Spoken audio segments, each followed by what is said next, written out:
नमस्कार। आज के विशेष कार्यक्रम में मैं निशा श्री आप सबका स्वागत करती हूं।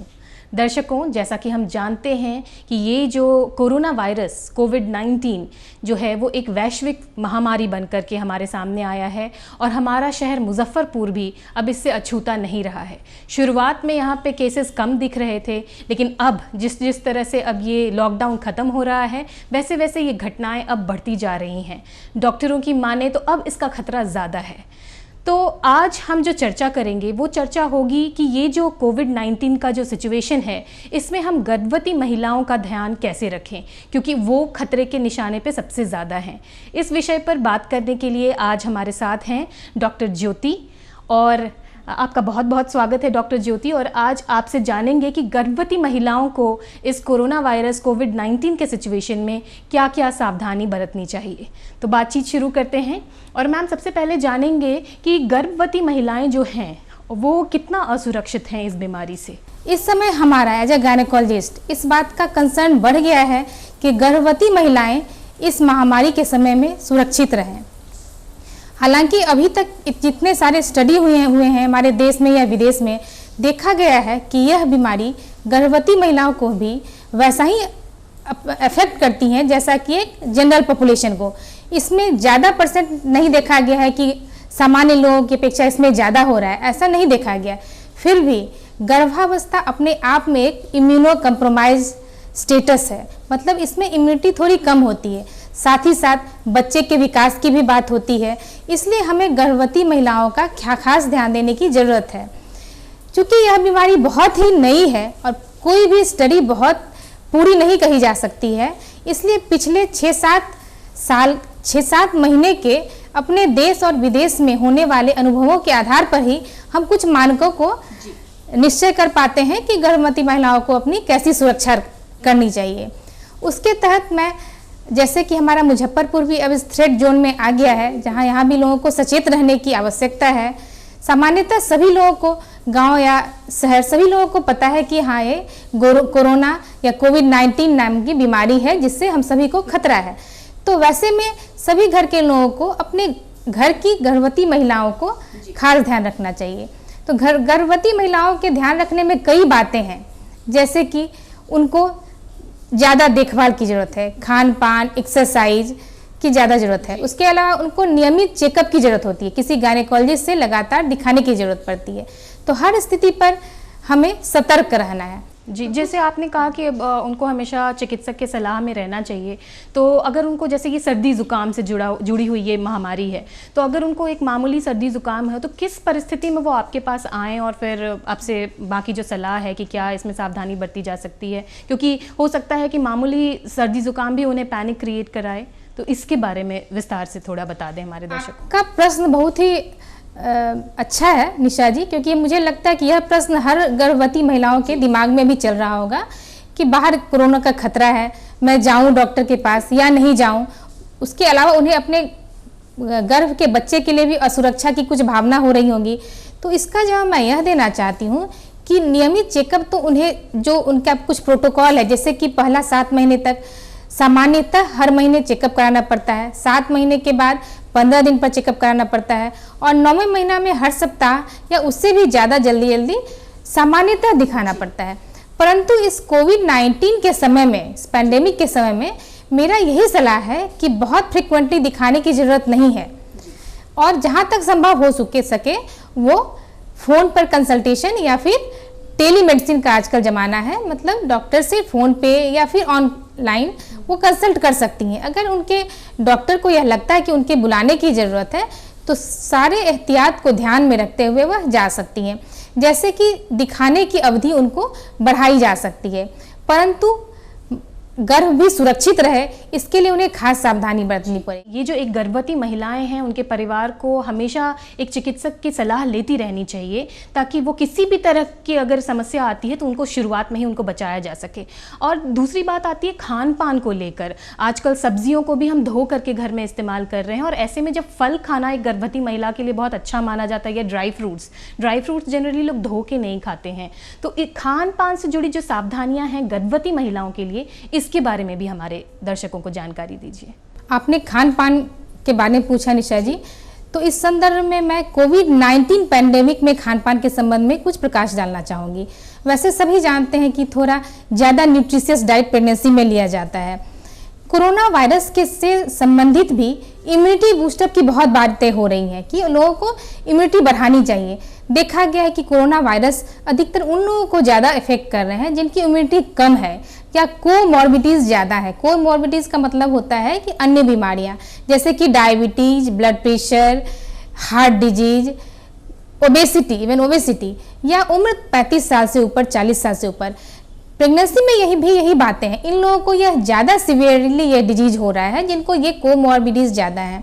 तो खान पान में ताजे फल सब्जियां को ज़्यादा इंक्लूड करना है जी। उसको कैसे धो के ऑब्वियसली, ऐसे भी कोविड के नहीं भी माने, कोविड के अलावा भी यह बातें सिद्ध है कि कोई भी जो खाद्य पदार्थ हमारे पास बाहर से आता है उसे धोकर ही व्यवहार करना चाहिए। उसको धुलने से लेकर एक भ्रांति है, कुछ लोग उसको साबुन से धोना शुरू कर दे रहे हैं, सर्फ से धोना शुरू, तो ये क्या सेफ है या नॉर्मल आप गर्म पानी या साधारण पानी से भी उसको साफ कर सकते हैं? देखिए, धुलने का मतलब यह नहीं है कि उसमें कोरोना चिपका हुआ है, हम कोरोना हटा रहे हैं। साबुन से धुलने की बात, जो हाथ धोने की बात है, जो सबको पालन करना चाहिए, उसमें जैसा कहते हैं, सब लोग जानते हैं कि साबुन से, कोई भी साबुन से 20 सेकेंड्स तक धुलना है। उसका मतलब ये है कि साबुन में लिपिड को सॉल्यूट करने वाले केमिकल्स होते हैं जो कि उस वायरस को डिस्ट्रॉय कर देते हैं। यह तो तभी ना इफेक्टिव होगा जब वो सब्जी में चिपका हुआ है वायरस। ऐसा एक्चुअली नहीं है। धुल के खाने का कंसेप्ट बिल्कुल अलग है। सामान्य रूप से ही धुलना है, उसको सामान्य रूप से धुल के ही खाना है। मीट मछली को बिल्कुल अच्छे से कुक होके खाना है। ऐसे अभी तक जितने भी स्टडीज आए हैं उसमें फिशीज में भी पाए गए हैं। फिशीज का मतलब लैट्रिन में भी वायरस पाए गए हैं। इवन मैं यहाँ बताना चाहूँगी कोरोना के लक्षण गर्भवती महिलाओं में भी यही सामान्यतः ही बात साबित होती है। सामान्य लक्षण क्या है? सामान्य लक्षण कोरोना वायरस का ये है कि सोर थ्रोट होता है, सर्दी होती है, हाई ग्रेड फीवर होता है, उसके साथ खांसी होती है, सूखी खांसी होती है। इसमें 5 से 10% में डायरिया भी होता है। तो इसको देखते हुए फिशीज में स्टडी किया गया, तो लैट्रिन के रास्ते में भी देखा गया कि उसमें वायरस की मात्रा पाई गई है। तो अभी बहुत प्रूव नहीं है, लेकिन हो सकता है कि इसका फीको ओरल ट्रांसमिशन होता है वो। इसलिए खान पान को बिल्कुल सुरक्षित रहें, साफ सुथरा रखें। ये तो बात हो गई खान पान की, लेकिन जो गर्भवती महिलाएं होती हैं उनके लिए फिजिकल एक्टिविटीज़, बाहर टहलना, घूमना, ताज़ी हवा में सांस लेना, ये भी बहुत ही ज़रूरी हो जाता है। तो ऐसी स्थिति में जो ये महामारी की स्थिति है और लोग बाहर मास्क पहन के निकल रहे हैं, ऐसी स्थिति में फिजिकल एक्टिविटीज़ और ये जो वॉकिंग है, खुली हवा में सांस लेना है, इसके बारे में गर्भवती महिलाएँ क्या ध्यान रखेंगी जो उनके लिए लाभप्रद हो, इस बारे में उन्हें जानकारी दे दीजिए। वैसे सामान्य स्थिति में भी टहलना या एक्सरसाइज करना गर्भवती महिलाओं के लिए बहुत अच्छा माना गया है, लेकिन इसका इम्पोर्टेंस इस कोविड-19 के पैंडेमिक के समय में काफ़ी बढ़ गया है। उसकी एक वजह है, उसकी यह वजह है कि कोविड-19 पैंडेमिक के समय में गर्भवती महिलाओं में खासकर मानसिक समस्या काफ़ी बढ़ गई है। वह घर में रहती हैं, बाहर नहीं निकलती हैं, डॉक्टरों से बहुत ज़्यादा कंसल्ट नहीं कर पाती हैं, तो उनमें मानसिक असुरक्षा की भावना घर कर गई हैं। ऐसा देखा गया है कि अब काफ़ी स्टडीज़ में ये देखे गए हैं कि महिलाओं में मानसिक समस्या काफ़ी हो रही है, जैसे चिड़चिड़ापन होना, इरिटेशन होना, घबराहट होना, डिप्रेशन का शिकायत। यह काफ़ी रिपोर्ट हो रहा है सब जगह से कि गर्भवती महिलाओं को यह समस्या हो रही है। इस कंटेक्स्ट में एक्सरसाइज और वॉकिंग का महत्व बहुत बढ़ जाता है। मानसिक स्वास्थ्य को सुदृढ़ रखने के लिए बहुत ज़रूरी है कि महिलाएं वॉक करें, योगा करें, डीप ब्रीथिंग एक्सरसाइज करें। ब्रीथिंग एक्सरसाइज का मतलब होता है लंबी सांस अंदर लेकर रखना, रोकना, फिर लंबी सांस छोड़ना, मेडिटेशन करें। ये 4 चीज़ महिलाएं जरूर करें। जहाँ तक कि वॉकिंग के स्पेस की बात है, वॉकिंग के स्पेस के लिए खुले मैदान का ही होना जरूरी नहीं है। उसके लिए वो घर के छत पर, इवन घर के बरामदे पे वॉक कर सकती हैं। वॉक से उनको मानसिक शांति मिलेगी। इसके अलावा उनको पॉजिटिविटी आएगा अपने स्वास्थ्य के प्रति। उनको लगेगा कि मेरे साथ कुछ अच्छा हो रहा है, वरना घर में रह रहे हमेशा वो असुरक्षा की भावना से घिर के मानसिक दबाव में आ जाती हैं और अलग तरह की समस्या शुरू हो रही हैं गर्भवती महिलाओं के लिए, उनके परिवार के लिए, क्योंकि वो जल्दी डॉक्टर की सलाह भी नहीं ले पाते हैं और समझ नहीं पाते हैं कि हम कहाँ जाएं और किस तरह से दिखाएं। जी, जैसा कि हम देखते हैं कि एक गर्भवती महिला, और ख़ास करके अगर वो पहली बार गर्भवती हुई है, तो उसके मन में कई तरह की भ्रांतियाँ होती हैं, और इस महामारी की स्थिति में तो और ज़्यादा घबराहट होती होगी। और जब ऐसे में घर में बंद कर दिया जाए तो कहीं ना कहीं उसके मानसिक स्वास्थ्य पर भी असर पड़ता है। इसके लिए डॉक्टर ने अभी बहुत अच्छी बात बताई है, इसका पालन वो कर सकती हैं, जिससे उनका मानसिक स्वास्थ्य और शारीरिक स्वास्थ्य, उनका बच्चा पूरी तरह से स्वस्थ रहेगा। अब आते हैं मैम, थोड़ी और आगे की जानकारी लेते हैं कि जब उन्हें बच्चे का जन्म हो जाए, उसके बाद जो वो स्तनपान करवाती हैं बच्चे को, या फिर छोटे बच्चे, बिल्कुल नवजात शिशु की जो देखभाल वाली बात आती है, और तब जो माता होती है उनको भी उस वक्त भी उनको देखभाल की ज़रूरत होती है, तो उस समय किस तरह का ध्यान रखना चाहिए, क्योंकि उस वक्त भी इन्फेक्शन होने का खतरा बहुत ज़्यादा होता है एक महिला को, जहाँ तक मैं समझती हूँ। तो इस बारे में भी थोड़ी जानकारी हमारे दर्शकों को आप दे दीजिए। निशा जी, आपके प्रश्न के दो भाग हैं जी। एक भाग तो है जो कोविड-19 पॉजिटिव नहीं है, जो सामान्य महिलाएं हैं, जिनका जन्म हो रहा है, जो ज़्यादा तादाद में यहाँ पे हैं, तो उनको तो बहुत सतर्क रहने की ज़रूरत है। किस तरह से सतर्क रहने की ज़रूरत है कि वो घर में रहें, उनको सोशल डिस्टेंसिंग की बहुत ज़रूरत है, क्योंकि उनके साथ छोटा बच्चा है, वो खुद भी इम्यूनो कम्प्रोमाइज स्टेट में है, तो उन्हें सोशल डिस्टेंसिंग की ज़रूरत है। उन्हें बार बार उनकी केयर की कुछ बातें मैं बताना चाहूँगी। वो कोविड-19 पॉजिटिव नहीं है, उन्हें कोई भी पॉजिटिव लोगों से दूर रहना चाहिए, या फिर कोई भी जैसे बाहर से आए लोग या ऐसे कोई भी सस्पेक्टेड लोग हैं उनसे दूर रहना चाहिए। कम से कम अगर कोई ज़रूरी हो तो 2 मीटर की दूरी बना के ही काम करना चाहिए। और बार बार हैंड वॉश एक बहुत इम्पॉर्टेंट बात है, बार बार हैंड वॉश करना चाहिए। बच्चे को दूध पिलाने से पहले या उन्हें छूने से पहले भी अपना हैंड वॉश करना चाहिए। इस तरह से वो सामान्य सावधानियाँ रख सकती हैं। लेकिन दूसरा जो इम्पॉर्टेंट बात है, जो कोविड पॉजिटिव महिलाएं हैं उनको क्या करना है, जैसे आपने ब्रेस्ट फीडिंग के संबंध में भी बात पूछा, तो उसके लिए देखा गया है कि कोविड-19 पॉजिटिव लोगों का, महिलाओं का जो डिलीवरी हो रहा है उसमें बहुत ज़्यादा अभी अंतर नहीं देखा गया है सामान्य लोगों की अपेक्षा। फिर भी जो ज़्यादा सीरियस हो रहे हैं, वो ज़्यादा जिनको परेशानी हो रही है, वो अक्सर प्रेगनेंसी के 2nd और 3rd ट्राइमेस्टर में, मतलब कि पहले 3 महीने के बाद वाले स्टेज में ज़्यादा होता है। लेकिन अधिकतर ये सिम्टम माइल्ड ही होता है, मतलब बहुत साधारण फ्लू जैसा सिम्टम होता है, सर्दी खांसी बुखार यही होकर गुजर जाता है, सीरियस नहीं होता है। लेकिन इस समय भी उन्हें सावधानी बरतनी पड़ रही है। कुछ स्टडीज़ में देखे गए हैं कि समय से पहले जन्म हो जा रहा है, हालांकि अभी तक यह प्रूव नहीं हो पाया है कि यह कोविड-19 की वजह से ही हो रहा है। फिर ऐसे महिलाएं जब जाती हैं हेल्थ केयर प्रोफेशनल्स के पास, तो उन्हें काफ़ी केयर की ज़रूरत होती है, और जो हेल्थ प्रोफेशनल इसको डील करते हैं उन्हें और भी प्रेग्नेंट महिलाओं को डील करना होता है, तो काफ़ी सावधानियाँ बरतनी चाहिए। जैसे कि पूरा हम लोग अपना केयर करते हैं, पूरा अपने ड्रेस में रहते हैं ताकि कोई कांटेक्ट नहीं हो सके। उसकी डिलीवरियों में कम अटेंडेंट अलाउज होते हैं, उनके साथ बहुत लोग नहीं रहें, और उनके रूम में भी बहुत लोग नहीं रहें, और उनको पूरी सावधानी के साथ डिलीवरी कराया जाता है। अभी तक देखा नहीं गया है कि वर्टिकल ट्रांसमिशन का कंफर्म है। वर्टिकल ट्रांसमिशन का मतलब होता है माँ से बच्चे को जन्म के समय इन्फेक्शन होना, या तो वो सिजेरियन से हो या वजाइनल डिलीवरी हो, ऐसा नहीं देखा गया। हालांकि कुछ मामले ऐसे आए हैं जिसमें कोविड पॉजिटिव महिलाओं के बच्चे कोविड पॉजिटिव आए गए हैं, लेकिन यह प्रूव नहीं है कि वह जन्म से ही हुआ है या फिर तुरंत का इन्फेक्शन है, क्योंकि वजाइनल फ्लूइड में कोविड-19 अभी तक नहीं मिला है। तो इन्हें सावधानी बरतना यह है कि अपने बच्चे को देखभाल करें और उसको थोड़ा अलग रखें, लेकिन ब्रेस्ट फीड कराना है, यह देखा गया काफ़ी, हाँ, रोकना नहीं है। अगर सीवियर डिजीज है महिलाओं को, जैसे कि सांस की समस्या उन्हें है, तो एक्सप्रेस मिल्क का कंसेप्ट आ रहा है, मतलब दूध को कटोरा में डालकर कुछ हेल्पर डालें। अगर इसके लायक भी नहीं है तो उनको आर्टिफिशियल या डोनर मिल्क का सहारा लेना पड़ रहा है, और उनको अच्छे सावधानी बरतनी पड़ती है। अभी तक ऐसा कोई प्रूव नहीं है कि नवजात को कोई खास समस्या हो रहा है या टेराटोजेनिक है यह बीमारी। टेराटोजेनिक होने का मतलब है कि अगर महिलाओं को कोविड-19 इन्फेक्शन हो गया तो उसके बच्चे में जन्मजात कुछ विकृति होगी, ऐसा नहीं पाया गया है। और इतने कम समय के इस इन्फेक्शन में जो भी स्टडीज़ आए हैं उसमें नवजात सही पाए गए हैं। बहुत अच्छा स्टडी तो 2 साल के बाद ही पता चलेगा, लेकिन अभी तक कोई भी विकृति नहीं पाई गई है। तो अभी तक जो जानकारी मिली है, मानसिक स्वास्थ्य और खान पान, बाहर टहलना घूमना, इन सब से जुड़ी हुई बातें हमने की हैं। और अब जानते हैं कि और जो जनरल सावधानियां हैं, गर्भवती महिलाएं तो हैं ही, साथ में उनके परिवार के और सदस्य हैं, वो सब किन बातों का, किन सावधानियों का ध्यान रखेंगे जिससे कि वो जच्चा बच्चा दोनों सुरक्षित रहें, इस बारे में डॉक्टर ज्योति से जानते हैं। कई सावधानियां हैं जो गर्भवती महिला अपने लिए कर सकती हैं या उनके परिजनों को उनके लिए करना चाहिए।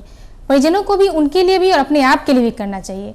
कुछ बातें सभी जानते हैं, फिर भी मैं रिपीट करना चाहूँगी। पहली बात कि हाथों को साबुन से फ्रिक्वेंटली धोते रहें, बार बार धोएं। दूसरी बात, बाहर जब भी निकलें मास्क लगाकर जरूर निकलें। इसमें बहुत महत्वपूर्ण बात यह है कि मास्क को हाथ से नहीं छूना है, बल्कि जो जनरल हैबिट होती है बार बार आँख, हाथ, मुंह छूना, इस हैबिट पर नियंत्रण की ज़रूरत है। अगर आप मास्क पहनते हैं, उसे हाथ से छूते हैं, फिर मुंह को छूते हैं, तो कोई फ़ायदा नहीं है। इस बारे में हमेशा ध्यान रखें और बाहर से आते ही मास्क को घर से बाहर ही डिस्पोज कर दें। तीसरी बात, किसी भी सामाजिक समारोह से दूर रहें। किसी भी ऐसे जगह जाने से बचें जहाँ की ज़्यादा लोगों की गैदरिंग है, बल्कि अपने घर में भी ऐसी गैदरिंग से बचाव करें। इन चीज़ों का ज़रूर ध्यान रखें। उसके अलावा आप वर्चुअल मीटिंग जरूर करें। वर्चुअल मीटिंग का मतलब होता है फ़ोन पर संपर्क, ऑनलाइन संपर्क, यह करते रहें। इससे आपको देश दुनिया की जानकारी होगी, दोस्तों से बात होगा और बहुत तरह के मानसिक तनाव से बचेंगे, क्योंकि अभी के समय में लोग अकेलापन, इनसिक्योरिटी, फिनेंशियल इनसिक्योरिटी, आर्थिक असुरक्षा की वजह से भी, उसके अलावा हेल्पलेसनेस, मतलब ऐसा महसूस होता है गर्भवती महिलाओं को भी कि मुझे ज़रूरत हुआ तो मेरे साथ कोई नहीं है, मुझे कोई नहीं देखेगा। तो यह असुरक्षा की भावना से दूर रहेंगी अगर आप लोगों से कनेक्टेड रहेंगे, वर्चुअली, फ़ोन से, ऑनलाइन से, सामने से नहीं, जहाँ तक संभव हो सके। जी, जैसा कि अभी डॉक्टर ज्योति ने कहा कि जो है वो आप वर्चुअली लोगों से जुड़े रहें, फ़ोन पे बात करें, वीडियो चैटिंग करें, आप जो सोशल मीडिया है उससे आप जुड़े रहें। तो ये तो हो गई ये जो मीडिया से लोगों से जुड़े रहने की बात, लेकिन इसके अलावा भी किस तरह की जो गतिविधियां हैं वो एक महिला अपने आप को वो कर सकती हैं घर में बैठ के, जिससे कि वो अपने आप को मनोरंजित करती रहें और उनका दिमाग जो है वो बिल्कुल ही परेशान ना हो। जो घबराहट वाली बात अभी डॉक्टर ज्योति ने बताई, वो घबराहट उन्हें किसी तरह से ना हो, इस बारे में डॉक्टर ज्योति से जानते हैं कि और कौन कौन से मनोरंजक कार्य वो अपने लिए कर सकती हैं जो उनके लिए कंस्ट्रक्टिव भी हो और सेफ भी हो। कोविड-19 पैंडेमिक के समय मानसिक बीमारी काफ़ी उभर कर सामने आई हैं। इसका वजह है अकेलापन, आर्थिक सुरक्षा, सामाजिक असुरक्षा और लोगों से बातें नहीं कर पाना। ऐसे समय में बहुत ज़रूरी है कि लोग अपने घर में व्यस्त रहें। इसके लिए वो कई तरह के अपने हैबिट्स को उजागर कर सकते हैं, जो बहुत पहले छूट जाता है दैनिक दिनचर्या में, उन्हें वो आगे कर सकते हैं। जैसे कि बहुत सारी महिलाओं को पेंटिंग में या रचना में या फिर अच्छी किताबें पढ़ने में जो भी शौक़ है उन्हें वो पूरा कर सकते हैं। क्योंकि लेकिन खाली नहीं बैठे, खाली रहने की वजह से कई जगह देखा गया है कि लोगों में आत्महत्या की स्थिति उत्पन्न हो जाती हैं। अच्छे स्वस्थ लोग भी इस कोविड-19 के समय में काफ़ी बीमार जैसे हो गए मानसिक रूप से। स्वास्थ्य का असर भी शरीर पे पड़ता होगा। मानसिक स्वास्थ्य का असर तो दिमाग भी तो मन भी शरीर का ही एक हिस्सा है और ये हमारे शरीर को बहुत हद तक प्रभावित करता है।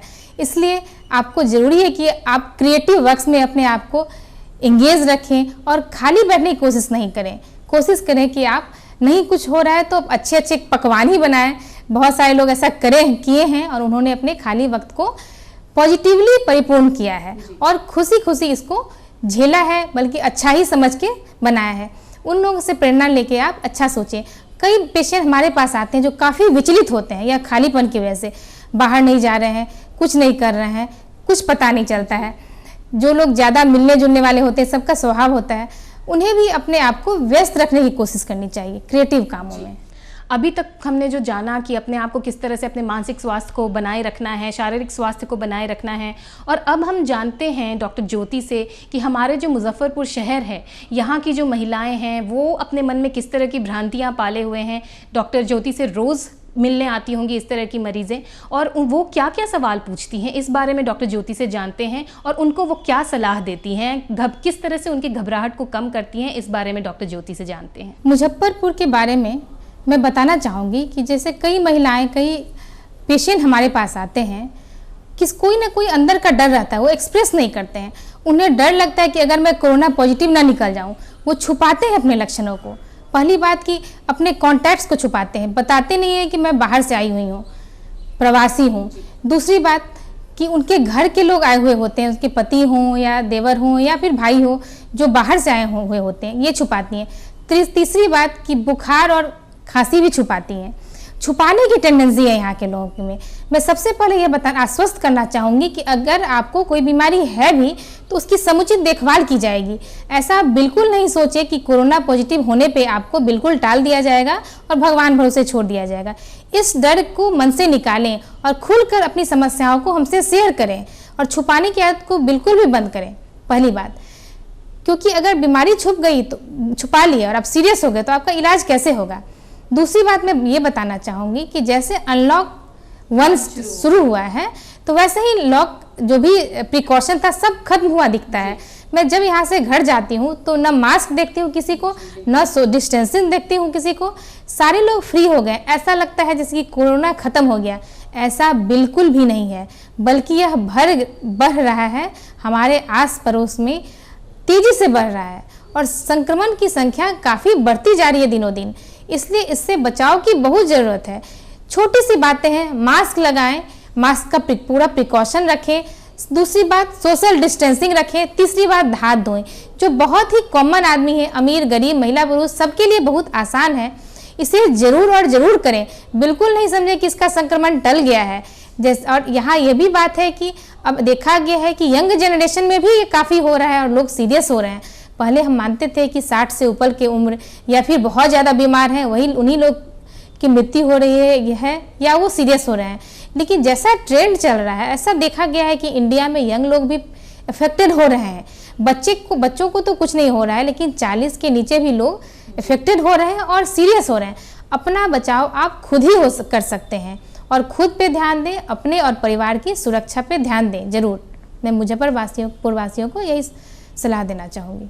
तो दर्शकों, आज आपको बहुत सारी जानकारी मिली है गर्भवती महिलाएं और गर्भवती महिला के जो परिवार हैं उनको किस तरह की सावधानी बरतनी चाहिए इस बारे में।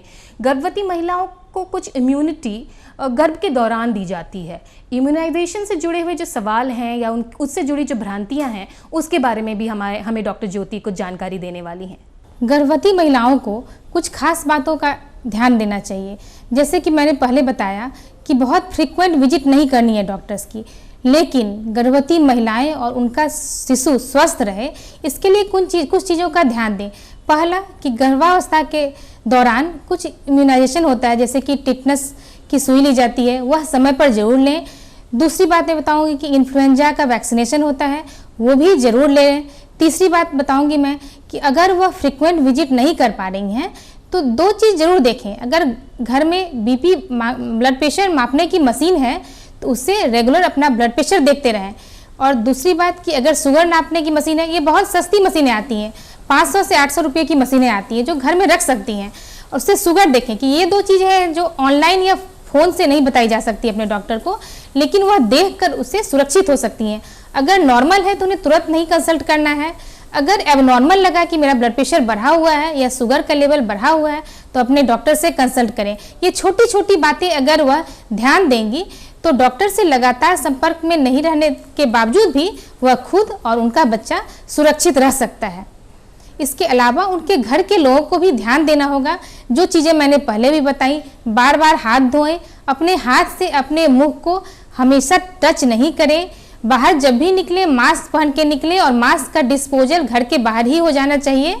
तीसरी बातें सोशल डिस्टेंसिंग जरूर मेंटेन करें, चाहे कोई भी घर में आए कम से कम 2 मीटर की दूरी जरूर रखें। तो दर्शकों, देखा आपने और सुना भी आपने कि क्या क्या सावधानियां बरतनी चाहिए एक गर्भवती महिलाओं को, साथ साथ उनके परिवार वालों को भी। और ख़ास करके अगर आप किसी गर्भवती महिला के परिवार में मेहमान बन के जा रहे हैं तो भी आपको उनका खासा ध्यान रखना चाहिए, क्योंकि हम सभी इस महामारी से जूझ रहे हैं और एक गर्भवती महिला जो है उसको इस बात का खतरा सबसे ज़्यादा है। और आपको पता नहीं है कि उनको पहले से अगर कोई बीमारी है तो ये और ज़्यादा उनको परेशान करती है। आशा है डॉक्टर ज्योति ने जो जानकारी दी इसका हमारी जो गर्भवती महिलाएं हैं या फिर जो पहली बार मां बनने वाली हैं वो महिलाएं इससे ज़रूर लाभ लेंगी, और जो डॉक्टर से फ्रीक्वेंटली नहीं विजिट कर पा रही हैं उनके लिए ये इंटरव्यू बहुत ही लाभप्रद होगा। और साथ ही डॉक्टर ज्योति का बहुत बहुत धन्यवाद कि उन्होंने अपना ये बहुमूल्य समय हमें दिया और हमारे दर्शकों को इतनी अच्छी जानकारी दी। फिर मिलेंगे नए विषय के साथ, तब तक के लिए नमस्कार।